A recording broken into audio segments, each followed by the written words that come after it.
खरा ताती को बड़ी जाउछि जल कष्ट पानी पाई तातिले लोके राजरास्ता को ओह्लाइले गरा बाल्टी धरी रास्ता रोक कले महिला।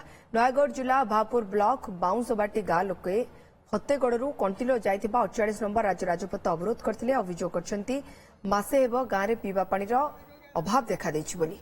जल जोगाण पाई गाँ मुंडरे निर्माण होइतिबा हाई लेवल पानी टांकी भी अचल। पाइप जोगे पानी आसुनाही बहु असुविधा भोगुचंती लोके। बारंबार अभियोग कले भी केही सुनुनांती। शेषरे सेमाने राजरास्तार ओह्लाइले एवं पुलिस और प्रशासनिक अधिकारी पहुंची बुझासुझा करने पर रास्ता अवरोध हटिला। लोकों अभियोग उपर प्रशासनिक अधिकारी प्रतिक्रिया मिल पारे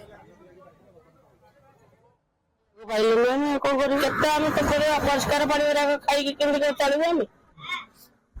चलू रास्ता सरकार को आम जनइलु से शुणुना कथा कौन कर 70-75 वर्ष सरकार जदि गाँव लोक मैंने गाड़िया पानी व्यवहार करेंगे आज दुखर और परितापर विषय निश्चित भाव में किसी ना 3-4 थर पूर्व आम निश्चित भाव जनई दुख असुविधा जनई भी से अवस्था।